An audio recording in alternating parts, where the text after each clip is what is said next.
সাধু নগৰী এখন গাঁৱত দুজন খেতিয়কে বাস কৰিছিল তেওঁলোকৰ নাম আছিল জয়কৃষ্ণ আৰু হৰিকৃষ্ণ তেওঁলোক দুয়ো ককাই ভাই আছিল তেওঁলোকৰ বিশাল বিশাল খেতিপথাৰ আছিল তাৰ লগতে তেওঁলোকৰ বহুতো গৰু গায়ো আছিল তেওঁলোক আৰ্থিকভাৱে বৰ টনকিয়াল আছিল তেওঁলোকৰ কোনো সামগ্ৰীৰে অভাৱ নাছিল তেওঁলোকে খেতিপথাৰত নিজে কাম কৰাৰ প্ৰয়োজন নাছিল তেওঁলোকে গাঁৱৰ আন খেতিয়কসকলক তেওঁলোকৰ খেতিপথাৰত কামত লগাইছিল যথেষ্ট ধন সোণ ডাঙৰ ঘৰ দামী কাপোৰ কানি আদিবোৰ থকাৰ পাছতো কিন্তু তেওঁলোক সুখী নাছিল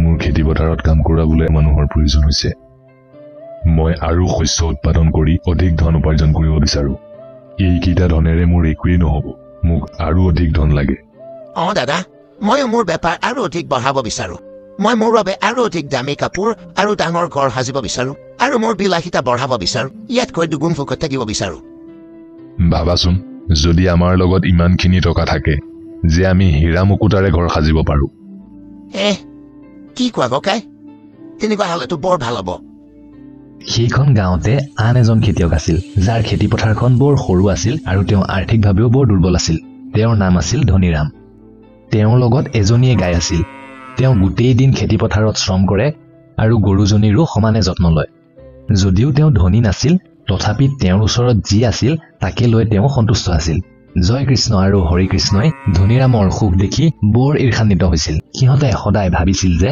ইয়াৰ ইমান ধনৰ অভাৱ হোৱাৰ পাছতো এই ধনীৰামে ইমান সুখেৰে কেনেকৈ থাকে এই ধনীৰাম ইমান সুখী কেনেকৈ হ'ব পাৰে তাৰ ওচৰত একোৱেই নাই তথাপিও তাৰ দুখ নাই দাদা সেইটোতো হয় ময়ো এই কথা ভাবো আমি ইমান ধনী আৰু সি ইমান দুখীয়া তথাপি সি আমাতকৈ অধিক সুখত কেনেকৈ থাকে ইয়াক কেনেকৈ সম্ভৱ এই সুখৰ আঁৰত কিবা এটাতো নিশ্চয় আছে তেনেকুৱাই হ'ব মই ভাবো যে ইয়াৰ কাৰণ সেই গৰুজনীয়ে হ'ব তাৰ গাইজনী তাৰ বাবে সৌভাগ্যশালী দাদা ঠিকেই কৈছা ময়ো তাকেই ভাবো মই কওঁ শুনা আমি তাৰ ওচৰলৈ গৈ তাৰ পৰা সেই গাইজনী কিনি লওঁ একদম ঠিক কৈছা তুমি কালিলৈ পুৱাই তাৰ ওচৰলৈ আহিম পিছদিনা দুয়ো ককাই ভাই ধনীৰামৰ ওচৰলৈ আহিল আৰু তেওঁক তেওঁৰ গাইজনী বিক্ৰী কৰাৰ কথা ক'লে চোৱা ধনীৰাম আমি তোমাৰ গৰুজনী ক্ৰয় কৰাৰ কথা ভাবিছো চিন্তা কৰিব নালাগে আমি সঁচাকৈ ভাবিছো কিন্তু কিয় মইতো মোৰ গৰুজনী বিক্ৰী কৰিব বিচৰা নাই আমি তোমাৰ গাইজনীৰ বাবদ 10টা ৰূপৰ মুদ্ৰা দিম আৰু এয়া তোমাৰ গাইজনীৰ দুগুণ মূল্য হ'ব ইয়াতকৈ ভাল দাম আৰু তুমি ক'ত পাবা আৰু আমি জানো যে তোমাক এই ধনৰ বৰ প্ৰয়োজনীয়তা আছে তোমালোকে লাগিলে মোক যিমানেই মূল্য নিদিয়া কিয় বা মোৰ ওপৰত যিমানেই বিপদ নাহক কিয় মই তোমালোকক মোৰ গাইজনী বিক্ৰী নকৰো দেই কিন্তু তুমি এই গাইজনীৰ বাবদ লোৱা এই ধনেৰে 2জনী গাই কিনিব পাৰিবা আৰু 2জনী গাই কিনি তুমি তোমাৰ কাম দুগুণ কৰিব পাৰিবা ধনীৰাম ধন্যবাদ ককাই ধন্যবাদ কিন্তু 2জনী গাই পালিবলৈ মোৰ হাতত সিমান ধন আৰু সামগ্ৰী নাই মই এজনী গাইৰে সন্তুষ্ট দেই মোক ক্ষমা কৰিবা মই গাইজনী বিক্ৰী নকৰো দেই ধনীৰামে গাইজনী বিক্ৰী কৰিবলৈ মান্তি নোহোৱাত দুই ককাই ভাই খঙত জ্বলি পকি উঠিল তেওঁলোকে ভাবিলে যে তেওঁলোকৰ প্ৰস্তাৱটো নাকচ কৰি ধনীৰামে তেওঁলোকক অপমান কৰিছে তেওঁলোকে ধনীৰামক এহেকা দিয়াৰ কথা ভাবিলে আমি কিবা এটা কৰিব লাগিব এই ধনীৰামক সি আমাক গাইজনী বিক্ৰী নকৰি ডাঙৰ ভুল কৰিলে সি কোন হয় আমাৰ প্ৰস্তাৱ নাকচ কৰিবলৈ তাৰ সাহসটো চোৱা দাদা ময়ো ভাবিছো আজি ৰাতি তাৰ খেতিপথাৰত গৈ জুই লগাই দিম সেইটোৱেই ঠিক হ'ব সেইদিনাই ৰাতি দুই ককাই ভাই মনে মনে ধনীৰামৰ খেতিপথাৰত সোমাল আৰু ধনীৰামৰ গোটেই খেতিত তেল ঢালি জুই লগাই দিলে ধনীৰামে তাৰ উমানকে নাপালে পাছদিনা ধনীৰামে উঠি দেখিলে যে তেওঁৰ খেতিপথাৰত জুই লাগিছে তেওঁ দৌৰি দৌৰি খেতিপথাৰলৈ আহিল ইতিমধ্যে গোটেই শস্যবোৰ জ্বলি ছাই হৈ গৈছিল তেওঁ দুখত ভাগি পৰিল আৰে ইয়া কি হৈ গ'ল মোৰ লগত মোৰ গোটেই কষ্টবোৰ ছাই হৈ গ'ল ধনীৰামে বুজি পালে যে সেয়া জয়কৃষ্ণ আৰু হৰিকৃষ্ণৰে কাম কিন্তু তেওঁ নিৰুপায় আছিল কাৰণ তেওঁলোক দুইজন বৰ শক্তিশালী আছিল আৰু তেওঁলোকৰ সন্মুখত ধনীৰাম একোৱেই নাছিল তেওঁ উদাস মনেৰে ঘৰলৈ উভতি আহিল ঘৰত ৰাখি থোৱা খাদ্যবস্তু 2 সপ্তাহৰ ভিতৰত শেষ হৈ আহিল এতিয়া ঘৰত খাবলৈ একোৱেই নাছিল তেওঁ বুজি পোৱা নাছিল যে তেওঁ এতিয়া কি কৰা উচিত। তেওঁৰ হাতত জমা ধনো বেছি নাছিল, মাত্ৰ ৩-৪টামান ৰূপৰ মুদ্ৰাহে আছিল তেওঁৰ হাতত। গোটেই খাদ্য বস্তু শেষ হৈ গ'ল। এতিয়া মই ক'ৰ পৰা খাদ্য আনো? মোৰ হাতত বেছি ধনো নাই। এই 2টামান মুদ্ৰাটো 4-5 দিনতে শেষ হৈ যাব। তাৰ পিছত কি হ'ব? মইতো কিবা কৰি যেনে তেনে থাকি যাম, কিন্তু মোৰ গাইজনী এই পৰিস্থিতিত কেনেকৈ থাকিব? তেওঁ বহুবাৰ ভাবিলে আৰু শেষত সিদ্ধান্ত ল'লে।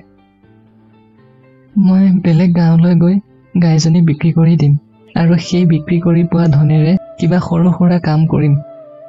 এই বাকী থকা ৰূপৰ মুদ্ৰাকেইটা মোৰ যাত্ৰাৰ বাবে যথেষ্ট হ'ব। তেওঁ লগে লগে যাত্ৰা আৰম্ভ কৰিলে আৰু তেওঁৰ গাঁও এৰাৰ সিদ্ধান্ত ল'লে। তেওঁ গাইজনী লৈ সেই গাঁওখনৰ পৰা ওলাই গ'ল। তেওঁক এইদৰে ওলাই যোৱা দেখি জয়কৃষ্ণ আৰু হৰিকৃষ্ণই হাঁহিবলৈ ধৰিলে। ধনীৰামে সিহঁতৰ ফালে গুৰুত্ব নিদি তাৰ পৰা ওলাই গ'ল। ধনীৰামে মুদ্ৰাৰ টোপোলাটো সুৰক্ষিত কৰি ৰাখিবৰ বাবে আৰু চোৰৰ পৰা বচাবৰ বাবে গাইজনীৰ ডিঙিত বান্ধি দিলে।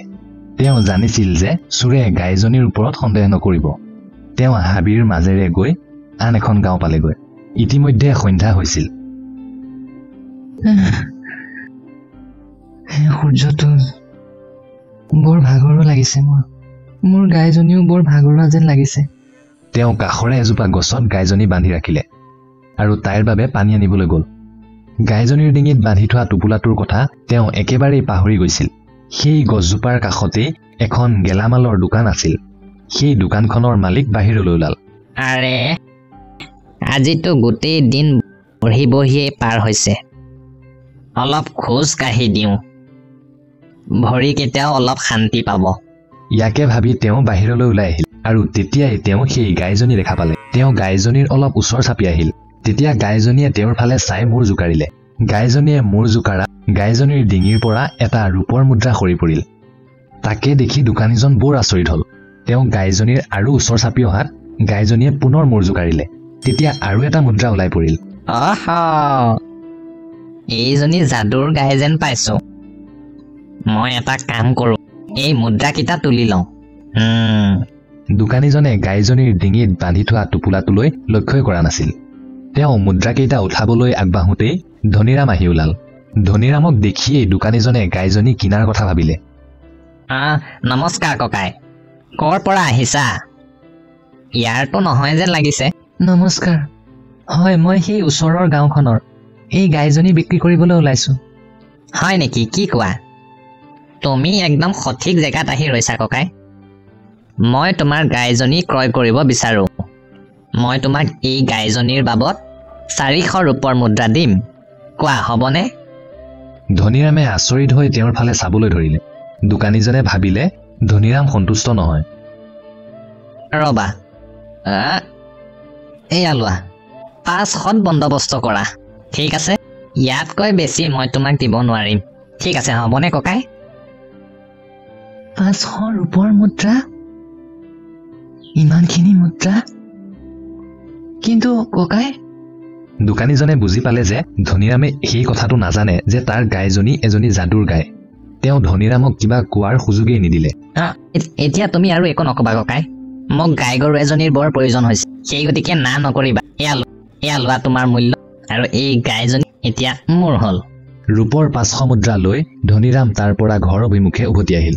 তেওঁ গাইজনীৰ ডিঙিত বান্ধি থোৱা টোপোলাটোৰ কথা তেতিয়াও মনত নপৰিল। কিছু সময়ৰ পাছত যেতিয়া সেই দোকানীজনে গাইজনীৰ ডিঙিত বান্ধি থোৱা সেই টোপোলাটো দেখিলে, তেতিয়াহে তেওঁ বুজি পালে যে সেইজনী কোনো যাদুৰ গাই নহয়, কিন্তু এতিয়া তেওঁ নিৰুপায়। ধনীৰাম ঘৰলৈ উভতি আহিল। জয়কৃষ্ণ আৰু হৰিকৃষ্ণই তেওঁক উভতি অহা দেখি তেওঁৰ ওচৰলৈ আহিল। তেওঁলোকে দেখিলে যে ধনীৰাম বৰ আনন্দিত হৈ আহিছে। তেওঁলোকে ধনীৰামক সেই আনন্দৰ কাৰণ সুধিলে। ধনীৰামে গাইজনীৰ পৰিৱৰ্তে 500 ৰূপৰ মুদ্ৰা দিয়াৰ ঘটনাটো তেওঁলোকক ক'লে। এতিয়া মোৰ হাতত যথেষ্ট ধন আছে। এতিয়া মই আৰু মাটি কিনিম আৰু অধিক শস্য উৎপাদন কৰিম। মই এতিয়া বেছিকৈ গায়ো কিনিব পাৰিম। মোৰ এতিয়া অধিক গৰু গাই পালন কৰিবলৈ পৰ্যাপ্ত পৰিমাণৰ ধন আৰু সামগ্ৰী থাকিব। সেই গাইজনী মোৰ বাবে বৰ সৌভাগ্যশালী আছিল। দুইজন ভাই ককায়ে ধনীৰামক দুখী কৰিব বিচাৰিছিল, কিন্তু তেওঁলোকৰ এই প্ৰচেষ্টা সফল নহল। নিৰাশ হৈ দুয়োজন তাৰ পৰা খঙেৰে গুচি গ'ল ধনীৰাম কিছুদিনৰ পাছত যথেষ্ট ধনী হৈ উঠিল তেওঁৰ সফলতা দেখি দুয়ো ভাই ককায়ে বিমৰ্ষ মনেৰে নিজৰ কামত লাগিবলৈ ধৰিলে ইয়াৰ পিছৰে পৰা তেওঁলোকে আৰু কেতিয়াও ধনীৰামক অশান্তি নিদিয়া হ'ল সকলো হোৱাৰ পাছতো ধনীৰামে তেওঁৰ খেতিপথাৰত কাম কৰিবলৈ নেৰিলে এতিয়া তেওঁ যথেষ্ট সমৃদ্ধিশালী হৈ জীৱন কটাবলৈ ধৰিলে গতিকে আমি আনক তললৈ নমাবলৈ চেষ্টা কৰিব নালাগে তাৰ পৰিৱৰ্তে নিজৰ কামৰ মানদণ্ড উন্নত কৰিবলৈহে চেষ্টা কৰিব লাগে